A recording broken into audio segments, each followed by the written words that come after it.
উঠে গেছে সড়কের কার্পেটিং, ভাঙা সরু সড়কে ভোগান্তি নিয়ে চলাচল করছে মানুষ। পাশের নালায় আবর্জনায় ভর্তি, এমনকি বন্ধ হয়ে গেছে পানি প্রবাহ।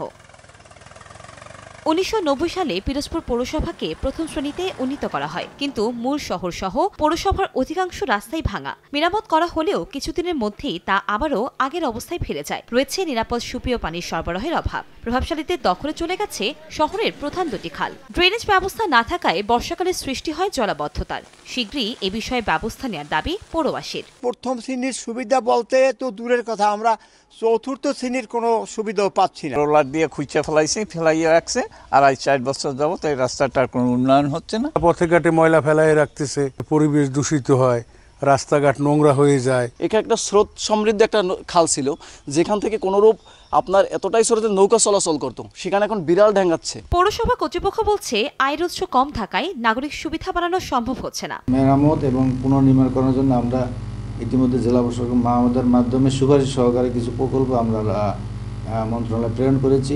আশা করি এইসব প্রকল্প যদি অনুমোদন হয়ে যায়, শহর এবং শহরতলির রাস্তাগুলি ভালো হয়ে যাবে। পৌর কর্তৃপক্ষের তথ্য মতে ১৮৮৫ সালে স্থাপিত পিরোজপুরের পৌরসভায় ৮০ কিলোমিটার কার্পেটিং রাস্তা, প্রায় ৪৮ কিলোমিটার পাকা ও প্রায় ৬৫ কিলোমিটার কাঁচা রাস্তা রয়েছে। এছাড়াও আছে ২০টি সেতু ও ১৮৫টি কালভার্ট।